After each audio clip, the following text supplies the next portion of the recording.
के 4 हाथ हैं, 4 भुजाएं हैं और वो सारे संसार की रक्षा करते हैं। ये सारा वर्णन जो है अलंकारिक है। जो कार्य 2 हाथों से हो सकता है तो 4 हाथ रखने की आवश्यकता कुछ नहीं होती है, लेकिन ये अलंकार है। आज देखते हैं कि बड़ी बड़ी मिसाइलें बन गई हैं, मनुष्य बटन दबाता है, मिसाइल पूरा तहस नहस कर देती है। तो भगवान विष्णु को एक गदा रखने की क्या जरूरत है? तो ये अलंकार है, वास्तव में नहीं है। गदा किसकी प्रतीक है? शक्ति की। विष्णु भगवान रूपी जो शक्ति है किस तरह से रक्षा करती है, तो उसके 4 चरण होते हैं। शंख प्रतीक है ज्ञान का, गदा प्रतीक है शक्ति की, चक्र प्रतीक है क्रियाशीलता का, और पद्म प्रतीक है ऐश्वर्य का। ऐश्वर्य का अर्थ होता है धन संपदा। किसी भी समाज में ये 4 गुण होने चाहिए। ज्ञान होना चाहिए, निष्क्रियता नहीं होनी चाहिए जिसका प्रतीक है चक्र, घूमता रहता है। शक्ति होनी चाहिए और ऐश्वर्य होना चाहिए। जिस समाज में ये चारों चीजें नहीं होगी, परिवार में, समाज में, संस्था में, व्यक्ति में, उसका विनाश निश्चित है। ज्ञान कहाँ से आपको मिलता है? तारतम वाणी से। तारतम वाणी में जो ज्ञान है उसका क्रियात्मक रूप क्या है? बीतक। यदि ये बीतक श्रवण की परंपरा नहीं होती तो हमारे समाज का अस्तित्व समाप्त हो जाना था। सबके लिए संभव नहीं है कि राशि क़यामतनामा का अर्थ आज से 50 साल पहले जान सकते थे, क्योंकि हस्तलिखित वाणी होती थी, सबको पढ़ने के लिए अवसर ही नहीं मिलता था। लेकिन ये बीतक की परंपरा है कि छोटे से छोटे मंदिर में भी बीतक का श्रवण किया जाता था। बीतक का शाब्दिक अर्थ क्या होता है? इतिहास, ऐतिहासिक घटनाक्रम। शाब्दिक अर्थ में बता रहा हूँ। हमारी बीतक शब्द का अर्थ ऐतिहासिक घटनाक्रम नहीं होगा। इतिहास उसको कहते हैं जो बीत गया है, और बीता हुआ कल क्या बताता है? नश्वरता की बात करता है कि वो तो बीते युग की बात है। लेकिन एक ऐसी लीला होती है जो तीनों गुणों से परे है, सत्व रजतम से परे है। शंकराचार्य ने क्या कहा है? नेत्र गुणे पथिर जाता को विधि को निषेधा। सत्व रज तम से रहित मार्ग पर विचरण करने वाले के लिए कोई नियम कानून नहीं होता।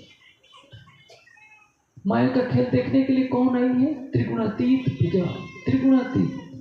अक्षरातीत कौन है? त्रिगुणातीत, सत्य रजतम से परे। उनकी अंगनाएं आई हैं, ब्रह्म रूप ब्रह्मणी आए हैं, ब्रह्मात्मा आई हैं। ब्रह्मात्मा का अर्थ क्या होता है? जो परब्रह्म की आत्मा हो उसको ब्रह्मात्मा कहते हैं। लेकिन जब वो इस जीव पर माया का तन धारण करती है, अधिष्ठान रूप में गलती करता है जीव, कलंक किस पर लगता है? उस ब्रह्मात्मा पर लगता है। अक्षरातीत का वेश महावती जी के धाम हृदय में विराजमान होता है, परम धाम की वाणी का ज्ञान अवतरित करता है, और उस ज्ञान को लेकर वह तन जगह जगह जाता है। पहले तन से देवजन जी का तन है, दूसरे तन से मिहिराज का तन है। उस तन में वाणी अवतरित होती है। पहले में तारतम ज्ञान का बीज अवतरित होता है। एक में उपजिया तारतम, दूजे में ने उजास। लेकिन उस उजाले को फैलाया कैसे जाए, इसमें विभिन्न घटनाक्रम आते हैं, और उन विभिन्न घटनाक्रमों को जब एक ग्रंथकार रूप में संयोजित किया जाता है तो उसको क्या कहते हैं? बीतक। बीत रही थी, बीत रही है, बीतेगी, अनादिकाल से जो हो रहा है अनंत काल तक होता रहेगा। तीनों कालों से परे, लेकिन तीनों कालों में दृष्टिगोचर होने वाला जो घटनाक्रम है उसको कहते हैं बीतक। बीतक का अर्थ डिक्शनरी में देखकर इतिहास कर देंगे तो गलत हो जाएगा। जो देवचंद जी के तन से हुआ वो क्या करने के लिए? हमारे आपके लिए सिखापन है। महाभारत का एक कथन है, यदि दानचरित श्रेष्ठ लोक अनुवर्तिते स यत् प्रमाणम कुरुते। महान पुरुष जो आचरण करते हैं संसार उसका अनुसरण करता है। जो जिसको प्रमाणित करता है संसार के लिए वो आदर्श बन जाता है। लेकिन हमसे ही बार बार भूल हो रही है। हमें बीतक क्यों सुनाई जाती है? प्रसाद खाने के लिए नहीं, नारियल फोड़ने के लिए नहीं। हर वर्ष बीतक सुनाने का अवसर का अभिप्राय क्या है? हम देवचंद जी नहीं बन सकते, मिहिराज नहीं बन सकते, लालदास छत्रसाल नहीं बन सकते, लेकिन उन पदचिन्हों पर चलने का हमारा नैतिक अधिकार है, क्योंकि हमने स्वयं को ब्रह्मात्मा कहा। सुंदर साथ का अर्थ क्या होता है? सुंदर का अर्थ क्या होता है? हम सेवा पूजा में पढ़ते हैं सुंदर भाई अंगो सुंदर सा। सुंदर भाई क्यों कहा गया? सुंदर का अर्थ क्या है? देखिए, गुजरात और राजस्थान में मातृशक्ति के आगे 22 शब्द जोड़ने का प्रचलन है, लेकिन ये 22 शब्द जानते हैं ना, यूपी में नहीं जोड़ सकते आप, गोलियां चल जाएंगी, क्योंकि इसका अर्थ अलग होता है। तो कोई भी शब्द जिस स्थान में जहाँ की बोलचाल की भाषा में प्रयोग किया जाता है, उसी का अर्थ उसी के भाव के अनुसार अर्थ किया जाएगा। सुंदर बाई का अर्थ क्या होता है?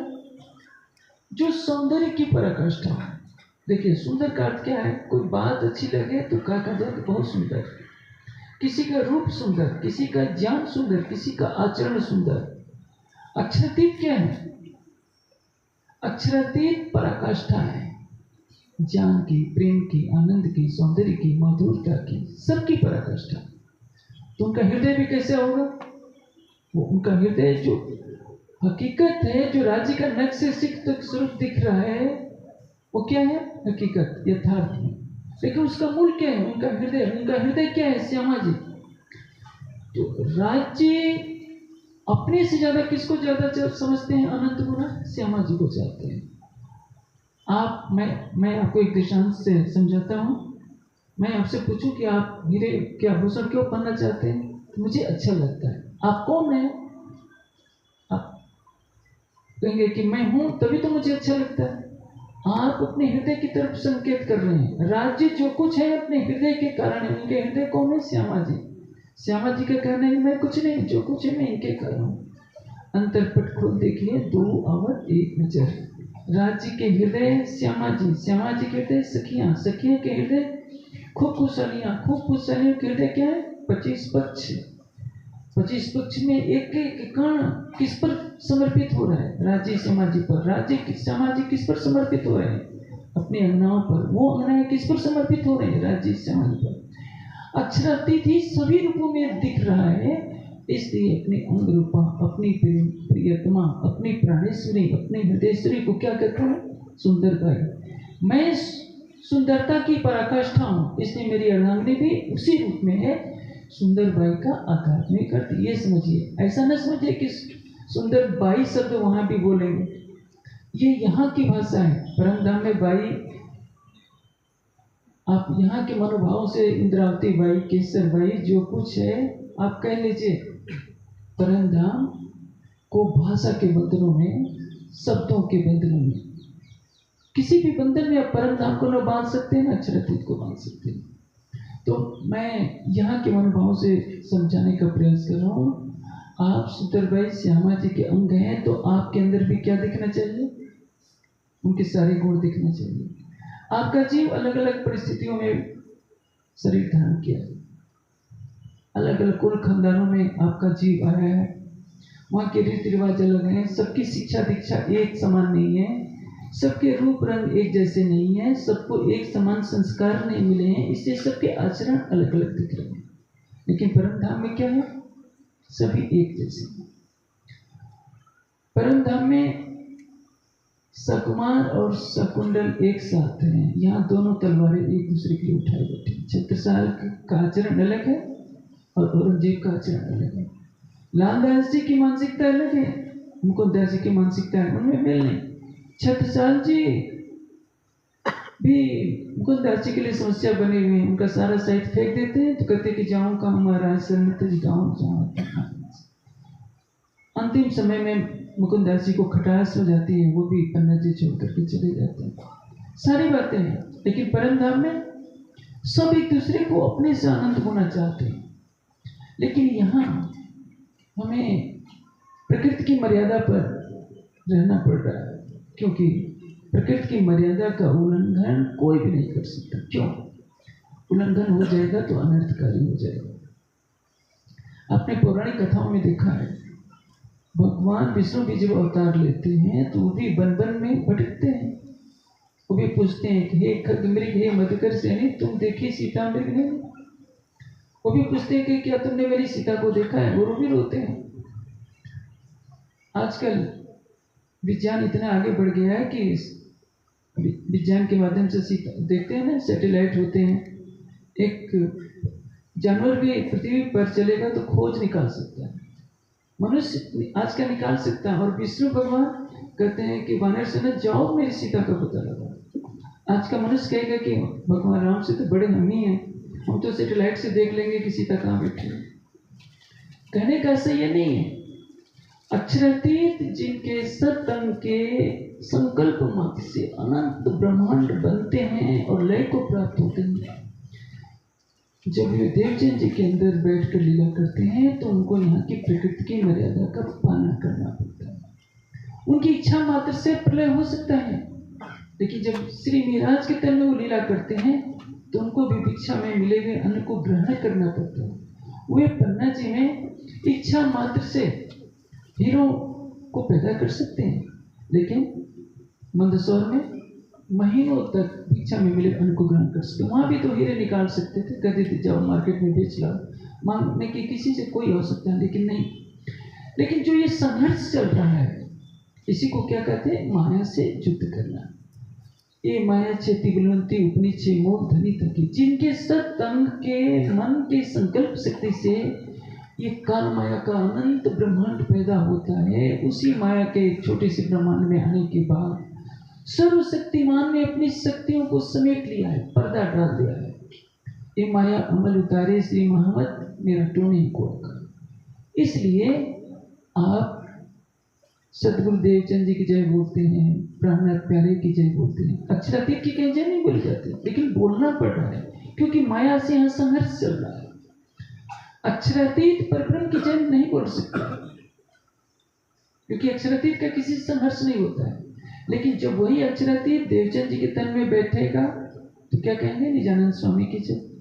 जब महाराज के तन को संबोधित करके आप कहेंगे तो कहेंगे कि प्राणनाथ प्यारे की जय। लेकिन जो प्राणनाथ है महामती के तन में, वो तो सभी उसकी क्या जयकारा बोलेंगे, उसका तो प्रतिद्वंदी कोई है ही नहीं।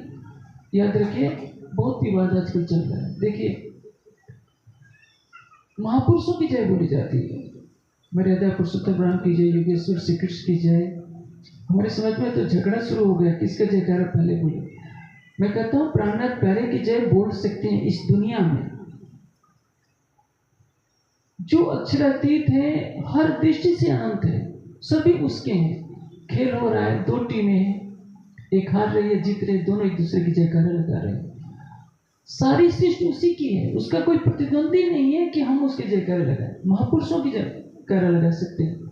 मेरी बात को कोई अन्यथा न ले, क्योंकि समाज में बातें चल रही है तो मेरे मुख से निकल गया। मैं भी प्राणनाथ प्यारे की जय बोलता हूँ, बोलना चाहिए, क्योंकि वो एक तन में बैठे हैं। इस तन में बैठने के बाद माया का प्रभाव पड़ता है।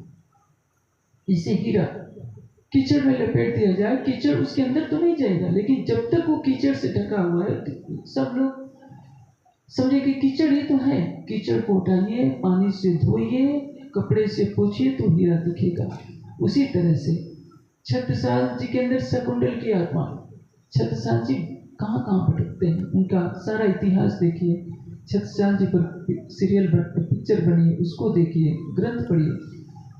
खाने के भी कष्ट झेलने पड़ते हैं, तलवार से उनको घायल होना पड़ता है। क्या संसार के जीवों की शक्ति थी शकुंडल की आत्मा को मारने की? लेकिन नहीं। देवचंद जी जिनके अंदर श्यामा जी की आत्मा है, कितने गरीब परिवार में पैदा होते हैं, दिखाया जा रहा है माया का दुख क्या होता है। श्यामा जी जिनकी इच्छा पर परम धर्म में रांची को चलना होता है, जिसके लिए बीतक में क्या लिखा है, बधाई समा को देवचंद जी के लिए कहा जाता है कि ये जो सर्व प्रकट हुआ है सारे ब्रह्मांड के लिए, सुखदायी सबन को अखंड करणहार, विश्व बंदे अक्षर लो सुखे परीक्षित करियो सुख। सारी सृष्टि जिनकी वंदना करती है, विश्व बंदे अक्षर लो, सारी सृष्टि समेत अक्षर ब्रह्म जिस श्यामा जी की स्तुति करते हैं, वो श्यामा जी इस देवचंद जी के अंदर प्रकट हुई। और देवचंद जी कैसे परिवार में जिनके पिताजी घोड़े और गायों का व्यापार करते हैं, जो कुछ मिल जाता है गुजारा चलता है, कोई कहेगा नहीं, एक पर्दा है। और स्वयं अक्षरातीत नीराज के जिस तन में जिस तन में अपनी लीला प्रारंभ करते हैं, वह तन भी केशव राज जी का पुत्र है, एक मंत्री का पुत्र। उनको थोड़ा वैभव अधिक है, लेकिन संघर्ष तो सबको करना पड़ता है।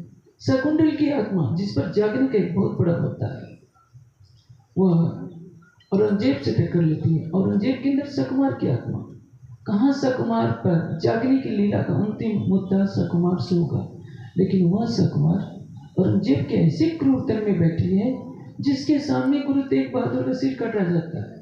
कोई चीज नहीं। आपने छावा फिल्म देखी होगी, मैंने तो नहीं देखी है, सुना है। औरंगजेब के इशारे पर चमड़ी उधेड़ ली जाती है। कितना क्रूर है औरंगजेब। दया नाम की उसके पास चीज वस्तु नहीं, वो सोचता है सारे देश से सारे हिंदुओं को मिटा करके इस्लाम का झंडा गाड़ दो। उसके अंदर कौन बैठी है? सकुमार की अक्षरातीत की अंग रूपा, यही तो लीला कहला रही है। और आप सब सुंदर सा कहते हैं कि हम तो अक्षरातीत के अंग हैं। किसी प्रवाही से कहेंगे तो क्या कहेगा? अक्षरातीत के आप अंग हो। कहते हैं कि अक्षरातीत की अर्धांगिनी है तो अक्षरातीत को दिखाओ। आप स्वयं देख नहीं सकते, दिखाएंगे कहाँ से? वो तो कह देगा कि देखो हम तो 6-6 घंटा समाधि लगाते हैं, हम अनाथ नाद सुन सकते हैं, हम ये चमत्कार दिखा सकते हैं। आप भी कोई शक्ति हो तो दिखाओ। आपके पास क्या प्रमाण है? आप सिद्ध भी करना चाहोगे, उस तरह के चमत्कार तो सिद्ध नहीं कर पाएंगे, क्योंकि ये सिद्धियां अनर्थकारी होती है। राज्य आपको सिद्धि में फंसने नहीं देंगे, क्योंकि ये सिद्धि के पीछे आप चलेंगे तो आप आध्यात्मिक जीवन बर्बादी की तरफ चल पाएंगे। लेकिन संसार वाले सिद्धियां करके चमत्कार दिखाएंगे, उनकी पूजा होगी, आपकी पूजा नहीं होगी। आप जो चाहेंगे वो नहीं होगा, जो राज्य चाहेंगे वही होगा। आपको उतना ही बल दिया जाएगा जितना जरूरी है। ज्यादा आध्यात्मिक बल दे दिया गया, चमत्कार दिखाने लगे, आप स्वयं घोषित करके मैं भी तो अक्षरातीत हूँ। आजकल तो एक होड़ सी मची है, जिधर देखो अलग अलग अक्षरातीत के रूप प्रकट हो गए हैं। सुंदर साहब सोचता है कि किस अक्षरातीत के खेमे में जाए, और जितने अक्षरातीत बने हैं वो कहते हैं कि उसमें ये बुराई है, क्यों? मैं ही सर्वगुण संपन्न हूँ, मेरे पास आओ। अब निर्णय करना मुश्किल है कि इतने अक्षरातीत में किसको हम चयन करें कि उनके पास जाकर हम ज्ञान प्राप्त करें। सुंदर साहब भी सोचता रहता है। ये थोड़ा सा कुछ अनुभव कर लेने का ये दुष्परिणाम हो रहा है। यदि राज्य ज्यादा मेहरबान हो जाए, किसी के तन से चमत्कारी कुछ लीला कर दे, कुछ ज्ञान दे दे, तो परिणाम क्या होगा? वाणी क्या कहती है? जो कोई मारे इन दुश्मन को, करे सब दूनी को सान, पहुंचावे सबो चरण धनी के, तो भी लेना तीन को। आपके पास इतना ज्ञान आ जाए, इतनी शक्ति आ जाए कि अकेले ही ये जो 7 अरब की जनसंख्या है, 6 द्वीपों की, 7 अरब को आप अकेले तारतम दें, तो भी छठे दिन की लीला में ये मत समझिए कि मैं कर रहा हूं। आप किसको बोलिए? सब राज्य कर रहे हैं। महामती जी के तन की आरती उजाड़ी जा रही पन्ना जी में, कंचन थाल चौमुख दिवला दीपक ज्योति प्रकाश। किसके? संध्या आरती में शाम के समय जो कुछ सेवा पूजा की जाती है, इस संसार में प्रकट होने वाले नीराज के तन में, महामती जी के धाम हृदय में अक्षरातीत के स्वरूप की पूजा की जाती है, प्राणनाथ जी की। तो कंचन थाल चौमुख दिवला आरती का अंतर के आखिरी चौपाई में क्या कहा गया है? महामती चढ़ोला। सुंदर साथ महामती जी के धाम हृदय में बैठे हुए राज्य की आरती उतार रहे हैं, तो महामती जी की आत्मा स्वयं कहती है, मैं अपने हृदय में बैठे हुए राज्य के चरणों में मैं प्रणाम करती हूँ, मैं अक्षरातीत नहीं हूँ। मैंने इस वाणी का एक अक्षर भी नहीं कहा है। ये वचन महामती से प्रकट न हो। कोई महामती कहे कि शोभा राज्य ने दी है, लेकिन महामती कह रहे कि मैंने एक अक्षर भी नहीं बोला है, मेरी वाणी मत कहना। न मेराज की वाणी है, ये वचन मेराज में प्रकट न था, न मेरी वाणी है। कहने की शोभा कालबुद्ध को देनी, ये अक्षरातीत की वाणी है। महामत कहे, सुनो साहब, देखो खोल वाणी पढ़ना है। इस जागने के ब्रह्मांड में आपसे राज्य कुछ भी करवा ले, आप अपने को अपने ऊपर न लीजिए कि देखो मैंने ये कर दिखाया, मैं ये कर सकता हूँ। जिसने ये ले वो बाजी हार गया, और जिसने किया ये माना कि तूने किया, तू ही सब कुछ है, वो बाजी जीत गया। इसलिए अभी तक बार बार सुनाई जाती है। लेकिन हमारे समाज में सारे झगड़े किसको लेकर होते हैं? मैंने किया, मेरे जैसा अच्छा कोई नहीं है, और मैं और मेरे में ही तो सारा संसार फंसा है। आप इससे निकलने के लिए आए हैं और सारे संसार को निकालने के लिए आए हैं। देखिए, एक बार मगध में अकाल पड़ा। चाणक्य ने कहा, चंद्रगुप्त, राजा प्रजा का सेवक होता है, स्वामी नहीं होता है। यदि प्रजा के पास खाने के लिए अन्न नहीं है तो तू भी भूखा रहेगा, और एक दो दिन नहीं, कई हफ्ते भारत का सम्राट भूखा रहता है, क्योंकि उसका गुरु चाणक्य है, वो आदर्श सिखाता है। इसलिए देश में जितने मंदिर हैं, जितने आश्रम हैं, उनके ट्रस्टी जनों को क्या सोचना चाहिए कि हम इस संस्था के सेवक हैं, सुंदर साहब के सेवक हैं। यदि आपने सोचा कि हम इनके मालिक हैं, हमारे यहाँ आते हैं, हम बड़े हैं, तो ये बहुत बड़ा धर्म है। यदि आप देते हैं धन की, राज्य ने बहुतों को धन दिया हुआ, धन देते समय यह मत सोचिए कि मेरा धन है, मैं दे रहा हूँ। किसको आप दे रहे हैं? यदि आप सोचते हैं कि मैं दे रहा हूँ तो राज्य को आपने भिखमंगा बना दिया। आप सोचिए, इस गुना का कोई प्रायश्चित नहीं है। सारी सृष्टि किसकी है? नारायण की। नारायण को प्रकट करने वाले कौन है? अक्षर। अक्षर किसके अंग है? राज्य के। और आप तो दुनिया में जो धनवानों के बीच में एक छोटी सी हस्ती हैं। पृथ्वी पर जितने हीरे मोती हैं, ये पृथ्वी क्या है? काल माया का अंदर समुद्र के किनारे जैसे धूल का कण होता है, वैसे भी पृथ्वी का अस्तित्व नहीं है। इस पृथ्वी पर करोड़ों धनवान है, करोड़ों सुंदर है, करोड़ों बुद्धिमान है, उनके बीच आपका क्या अस्तित्व है? आपकी जो भी उपलब्धि है राज्य के कारण है। इसलिए तैसा इत होता गया जैसा हजूर हुक्म करे। लालदास सेठ लक्ष्मण दास को लालदास बनाने वाले कौन है? राज्य। छत्रसाल को छत्र बनाने वाले कौन है? राज्य। देवचंद जी को धनी श्री देवचंद जी बनाने वाले कौन है? मूल स्वरूप। मिराज को अक्षरातीत बनाने वाले कौन है? राज्य। हमसे भूल होती है, हम राज्य को किनारे कर देते हैं। देखो, मेरे जैसा तो कोई नहीं है, मेरे जैसा कोई सेवा करने वाला नहीं है, मेरे जैसा कोई ज्ञान वाला नहीं है, मेरे जैसा कोई समझदारी नहीं है। ऐसा करके जानते हैं, इन जिम्मे में साथ चीज जिनो करी सिरदारी, सो पुकार पुकार पछताए चले करियो जीत के बजाय। यदि आपने अपने को मिटा दिया, देखिए छत्रसाल जी मिटा दिए हैं। छत्रसाल जी को महान क्यों माना गया? श्री जी को पालकी में ले जाना कोई बड़ी बात नहीं है। अक्षर पहचान हो जाए कि ये अक्षरातीत है, कोई भी पालकी में ले जा सकता है, अपना शीश चरणों में रख सकता है। भूषण कभी आते हैं, शिवाजी के दरबार में रहते हैं। छत्रसाल जी को पता चलता है कि भूषण कभी आ रहे हैं, तो उनकी पालकी में कंधा चुपके से लगा देते हैं। भूषण कभी पर्दा हटाकर देखते हैं कि जिनके दरबार में मैं आ रहा हूँ वो मेरी पालकी में लगे हैं। कहते हैं कि शिवा को सरहो कि सरहो छत्रसाल को। ये मानता होती है। छत्रसाल बनना है, अपने को मिटा दीजिए। छत्रसाल दबंगई से नहीं बना जाता। उस छत्ता को देखिए जो श्री जी की अंतर्धान लीला में अपनी तलवार अपने ही सीने में भोंकने का प्रयास करता है। एक पल भी रहना स्वीकार नहीं। हर पल की, हर प्रहर की बीतक में छत्रसाल का नाम आएगा। एक महाराजा के पास इतना समय क्या है जो सारा जीवन युद्ध में बिताता है, पूरे राज्य की व्यवस्था करता है। आप तो एक छोटा सा घर चलाते, कहते हैं कि हमारे पास समय नहीं है, और वो राज सिंहासन छोड़ कर पहले पर में, दूसरे पर में, तीसरे, छठे, सातवें सब में देखिए छत्रसाल का नाम आ रहा है। क्या वैसा कोई बनने के लिए तैयार है? देवकरण जी को देखिए, मंत्री हैं, प्रधानमंत्री हैं। झाड़ू कौन लगाता है बंगला जी दरबार में? देवकरण जी लगाते हैं। मैं सरसवा देखता हूँ, पहले दिन वार्षिकोत्सव से पहले दिन मीटिंग होती है, कौन कौन क्या सेवा लेगा, मेरे सामने सब नाम लिखा देते हैं। एक दिन सेवा करेंगे, दूसरे दिन सब कमरे में बैठ जाते हैं।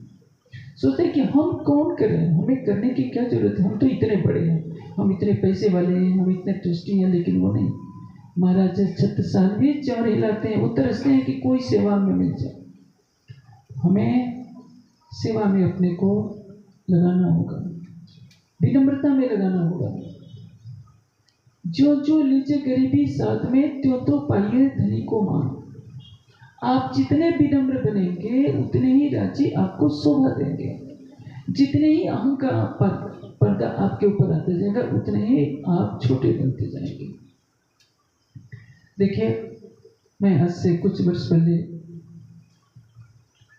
जब बंगलोर गया था तो जगी वासुदेवा का जो कोयम्बटूर में आश्रम है वो देखने चला गया, वहाँ की गतिविधियाँ।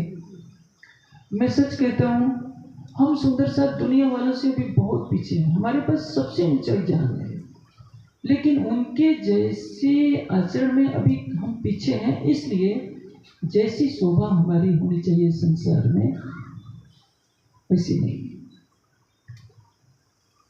मैंने वहाँ के मुख्य द्वार पर देखा अंग्रेजों के बच्चों को, युवा बच्चे 30 साल 35 साल का।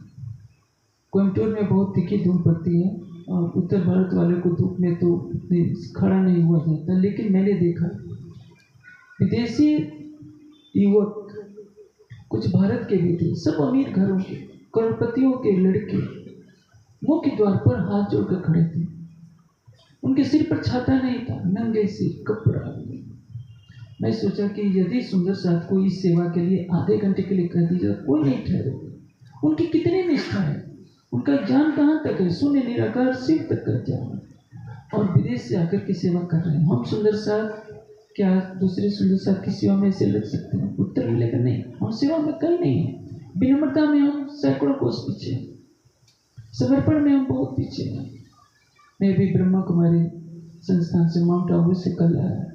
अब देखिए, मैंने पूरी संस्था में किसी को तेज आवाज में बोलते हुए नहीं देखा।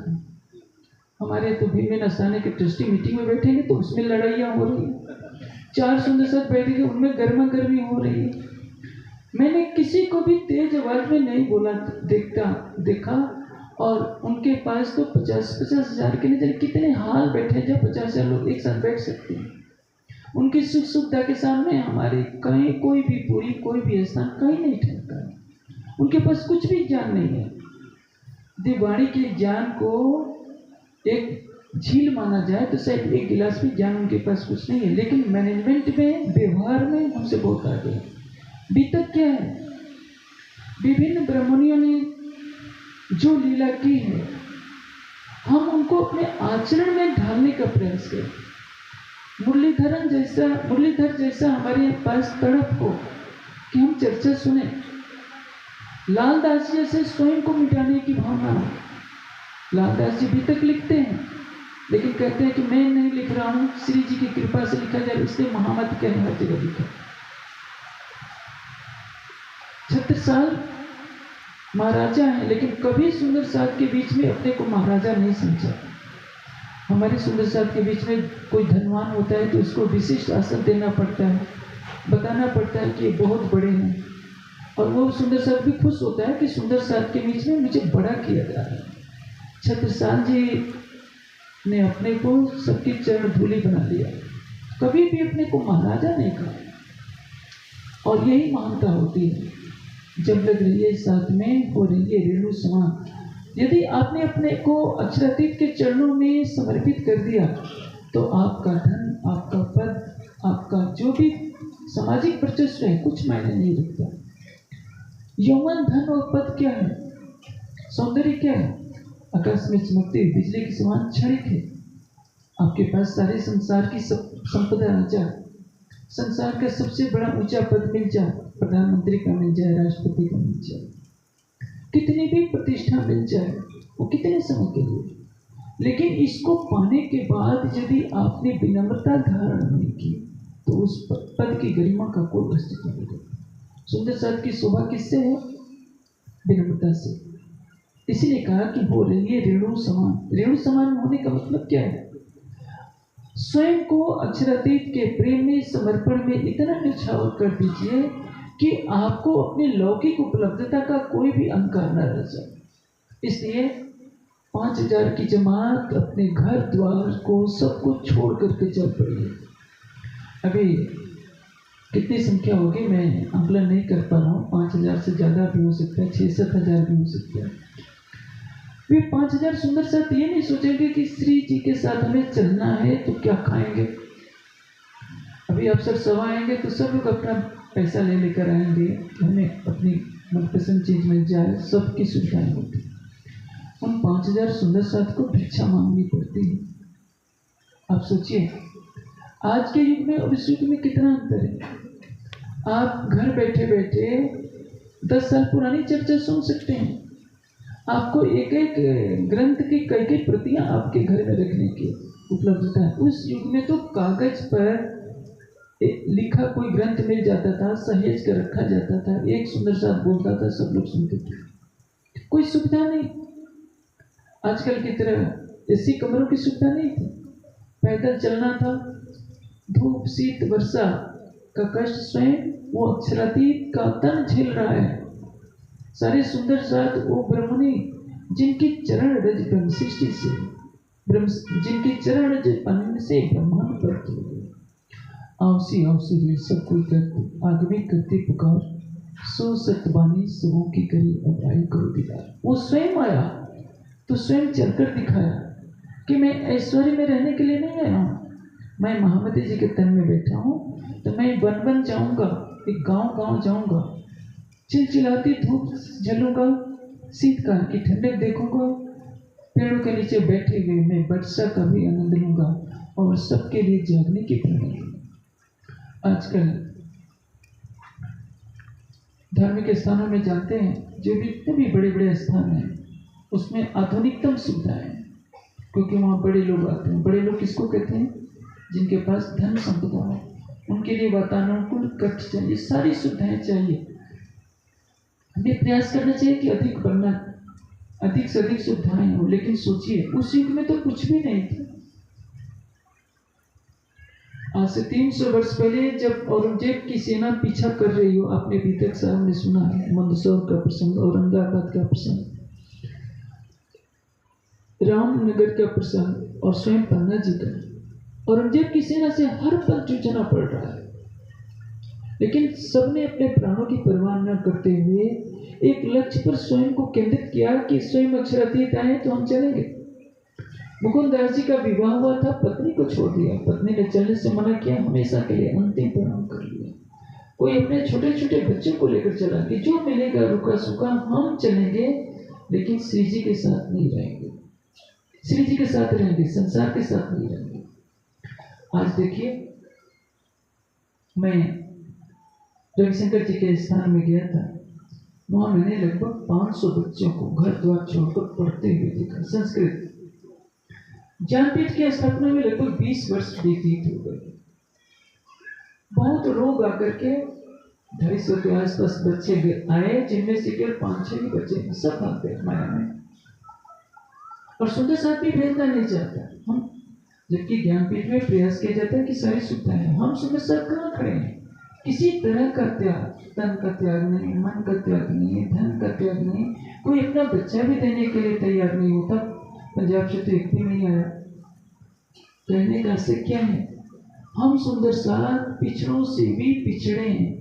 जो संसार के जीव जो कुछ कर रहे हैं उतना भी त्याग करने के लिए हम तैयार नहीं है। मैंने बड़ी बड़ी संस्थाओं में देखा है, आप अमृतसर जाकर देखिए, करोड़पति घरों के लोग, आप जाएंगे तो आप आपके जूते को अपने कपड़े से पोछा लगाएंगे और रखेंगे और पकड़ा देंगे। हमारा सुंदर साथ सेवा में कहीं नहीं ठहरेगा, ऐसे कर सोचा भी नहीं जा सकता। हमें तो सबसे आगे चलकर दिखाना चाहिए था, ज्ञान में, भक्ति में, शालीनता में, शिष्टाचार में, विनम्रता में, लेकिन ये हमसे कुछ दूर हो गए हैं। तो बीतक के श्रवण का लाभ क्या होगा? जो कुछ हमें सुनाया जा रहा है, ज्ञान तभी फलीभूत होता है जब वो आचरण होता रह जाए। रावण को भी ज्ञान था कि मैं गलत कर रहा हूँ, दुर्योधन को भी ज्ञान था, शकुनी को भी ज्ञान था कि मैं गलत कर रहा हूँ, लेकिन गलत करना मैं छोड़ नहीं सकता। यदि हम रात से क़यामत तक की सारी वाणी पढ़ लें, पूरी गीता, पूरी बीतक भी याद कर लें, लेकिन ब्रह्मनियों के पदचिन्हों पर चलने का प्रयास न करें, तो ये सब कुछ व्यर्थ हो जाता है।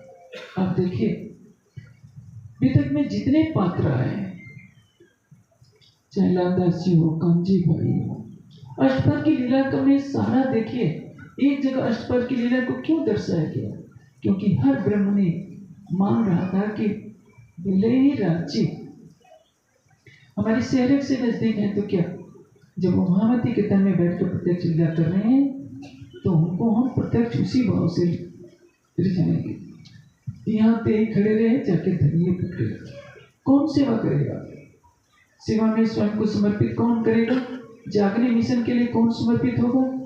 जिसने अपनी आत्मा को राज्य के चरणों में समर्पित कर दिया है।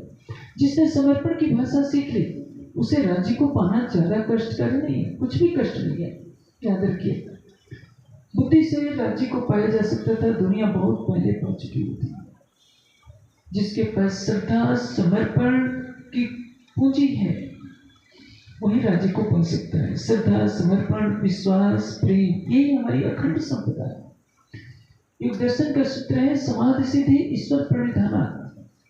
समाधि की प्राप्ति कब होती है?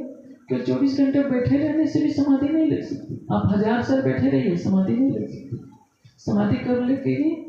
समाधि सिद्धि ईश्वर प्रणिधाना, परमात्मा पर सर्वस्व समर्पण। समर्पण कब होगा? अटूट विश्वास। अटूट विश्वास आपके अंदर विरह के भाव करेगा, विरह प्रेम पैदा करेगा। प्रेम होगा तो आप अपना तन मन सब कुछ निछावर कर देंगे। देखते हैं, चाहे कोई कितना भी बड़ा पद वाला, कितना भी अरबोपति हो, खरबोपति हो, राष्ट्रपति हो, प्रधानमंत्री हो, दुनिया में एक ही हस्ती से डरता है। जानते हैं किससे? अपनी पत्नी से। क्योंकि पत्नी के प्रति उसको मोह होता है और पत्नी को पति से मोह होता है। शेर भी किससे डरेगा? किसी से नहीं डरेगा, लेकिन शेरनी से वो भी, शेरनी नाराज हो जाए तो वो भी डरने लगता है, क्योंकि उसको लगता है कि इसके बिना मेरा अस्तित्व नहीं। लेकिन राज्य ही हमारे लिए सबसे छोटे लगते हैं कि हम राज्य के लिए समर्पित नहीं हो पाते। हम पत्नी के बिना नहीं रह सकते, पति के बिना नहीं रह सकते, लेकिन राज्य के बिना रह लेते हैं, इसलिए तो समर्पण नहीं हो पाता। यदि सबके हृदय में सच्चा समर्पण आ जाए, सच्चा विश्वास आ जाए, सच्चा प्रेम आ जाए, तो वाणी क्या कहती है? जैसा बाहर होते जो होए ऐसा दिल, तो अधखिल पीऊ न्यारा में ही अंतर रहे हिले। हम हक में, हक हमें और हक बिना सबको। राज्य कहीं दूर नहीं है, जो प्राण की नली से है, निधि निकट है, उसको पाने का सबसे सरल तरीका वाणी में बता दिया है। लेकिन इस समय में क्या कोई कर सकता है? क्या मैं राज्य को प्रतिदिन देखता हूँ? नहीं कर पाएगा। क्यों? क्योंकि वैसा समर्पण नहीं। इसलिए तो खट्टे में कहा है मैं वशीकरण मंत्र सिखा देती हूँ, लेकिन कोई महामती की तरह अंगूर बनने के लिए तैयार तो नहीं है। आप अंगूर बन जाइए, राज्य आपका समर्पण स्वीकार करेंगे। हर पल आपके दिल में बैठे, वो कोई मंदिर में बैठे हुए भगवान नहीं है कि चल करके जाना पड़ेगा। वो तुम नित्य प्रत्यय आनंदे हो। आंखें बंद करके आप अपने हृदय राज्य पर लुटा दीजिए। हस्त आमलक वत्वा, न्याय दर्शन में एक बात कही गई है, हाथ पर जैसे आंवला रखकर किसी को दे दिया जाता है, अपना हृदय निकालकर राज्य को दे दीजिए। राज्य आपसे नहीं कहते कि 400 करोड़ के मंदिर बना दो, ये नहीं कहते कि 1 करोड़ का 10 करोड़ का हार मुझे चढ़ा दो। आपसे आपका दिल मांगते हैं, और जिसने दिल दे दिया उसने राज्य का सारा दिल अपने कब्जे में कर लिया। हमसे अच्छे तो दुनिया वाले हैं।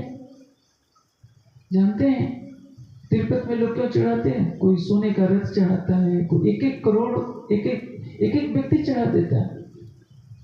दुनिया वालों को ये बताया गया कि यहाँ भगवान कृष्ण जी ने रुक्मिणी से विवाह किया था, और जो उनके विवाह के उपलक्ष्य में दहेज के रूप में पैसे चढ़ाएगा उसको दूना हो जाएगा। पौराणिक हिंदू विश्वास कर लेते हैं कि हम 1 लाख चढ़ाएंगे तो 2 लाख हो जाएगा, इसी लोभ में चढ़ा देते हैं। तो राज्य तो आपको ये भी बता दिए हैं सटती में कि प्रेम तड़ा पिजरा में घनो हो थो दाख में श्राप, कि यदि हम इंद्रावती की तरह अंगूर बन जाते हैं तो राज्य हमारे अधीन हो जाएंगे। ये वशीकरण मंत्र बता दिया, लेकिन फिर भी हम याद करके चलना नहीं चाहते। तो भाग्यहीन कौन है? हमारे जैसा भाग्यहीन इस सृष्टि में न कोई आया है न कभी आएगा। अक्षरातीत हर पल हमारे साथ है। वो महामती जी के तन में बैठकर हमारे लिए गांव गांव नगर नगर घूमे, हमारे लिए वाणी अवतरित की, हमारे लिए परम धाम की चितवनी सिखाई। लेकिन हम सुंदर साथ 300 वर्ष व्यतीत होने के बाद भी यदि चल नहीं पाते हैं, उन ब्रह्मणियों के पद चिन्हों पर नहीं चल पाते हैं, तो कहीं न कहीं हमारा दुर्भाग्य है। अब जागने के इस अंतिम घटनाक्रम में सब सुंदर साथ को सजग रहना होगा, मिलकर चलना सीखना होगा। अपने सारे विरोध वैमनस्य को समाप्त कीजिए, उसको सबको इकट्ठा करके अरब की खाड़ी में फेंकाइए खंभा जाकर।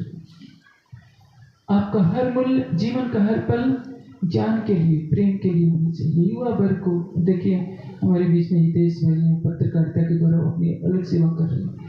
कोई तन से अलग सेवा कर रहा है, कोई धन से अलग सेवा कर रहा है, बच्चे अलग सेवा कर रहे हैं। सबकी सेवा का महत्व है, छोटे से लेकर बड़े तक। अच्छा, अतीत के लिए तो जो झोपड़ी में बैठा है या सोने के महल में बैठा है, सभी बराबर है।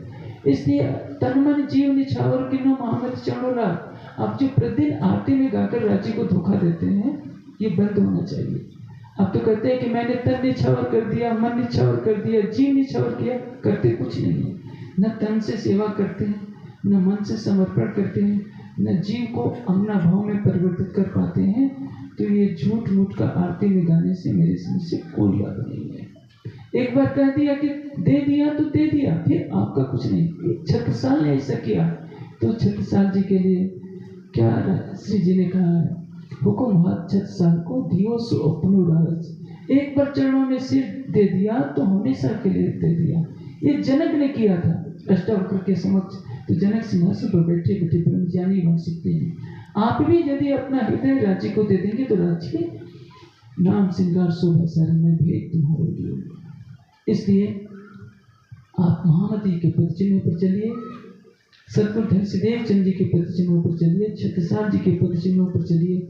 वे 100 कदम चले हैं, आप 2 कदम भी तो चलने का प्रयास कीजिए। लेकिन खड़े ही रहेंगे, हीन भावना लेकर बैठेंगे कि हमारे लिए नहीं है, तो किसके लिए वाणी आई है। बीतक का श्रवण प्रतिदिन इसलिए कराया जाता है, सब सुंदर साथ मिलकर रीतियों के अनुसार। जैसे दाऊद में कई मंदिर बन गए हैं, जहाँ जैसी सुविधा, जैसे बरसात में यहाँ बड़ा मंडप है, यहाँ कार्यक्रम कीजिए।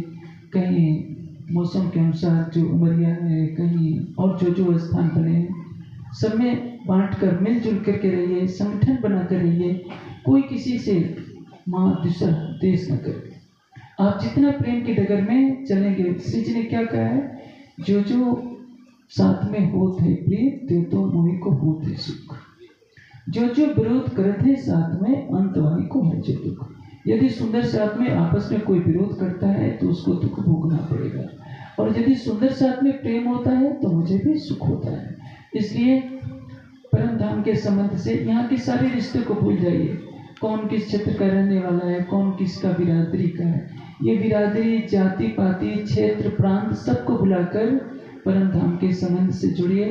और जैसे कि अभी इस ज्ञान केंद्र में भी कई आवश्यकताएं हैं, जो चंदू भाई हैं, दिनेश जी हैं, और जो ट्रस्ट के सदस्य हैं, स्वयं को समर्पित करें। और आप लोग भी रखिए, ट्रस्ट के सभी सदस्य मिलें। गौशाला की भी व्यवस्था अच्छी नहीं चल रही है, थोड़ा थोड़ा मासिक सेवा का सहयोग कीजिए कि गौशाला का भी कार्यक्रम चले। अपने यहाँ से पशुओं की, गायों के लिए जो कुछ सेवा हो सकती है वो दीजिए। हर तरह की सेवा के लिए सभी इकट्ठे रहिए, ताकि समाज भी देखे। क्योंकि अतीत में बहुत कुछ कड़वे अनुभव रहे हैं। दाऊद में आपस के टकराव से काफ़ी यहाँ के सुंदर साथ को भी बाहर समाज में सुनना पड़ा है। अब एक आदर्श बनिए। मेरी शुभकामना यही है कि सारा समाज देखे कि दाऊद के सुंदर साथ में कितना प्रेम है। मैं सबको एक शुद्धता के ढांचे में देखना चाहता हूँ, त्याग, समर्पण, प्रेम, ज्ञान की मूर्ति के रूप में देखना चाहता हूँ। और मैं आशा करता हूँ कि सब सुंदर साथ ज्ञानपीठ के वार्षिकोत्सव अधिक से अधिक संख्या में आने का प्रयास करेंगे, क्योंकि आने वाले समय में ज्ञानपीठ को विश्वविद्यालय का रूप दिया जाएगा, जहाँ सैकड़ों विद्वान एक साथ निकलें, सारे देश में ज्ञान की ज्योति फैलाएं।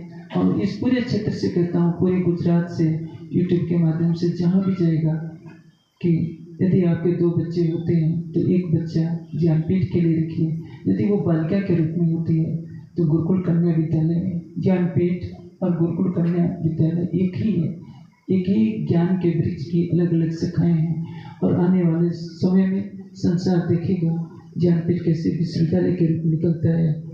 मेरी कामना है कि सैकड़ों विद्वान एक साथ निकले और पूरे देश में वाणी की गुंजार करें। हर सबके हृदय में युगल स्वरूप की छवि बसे, सारा संसार प्राणनाथ की महिमा को समझे।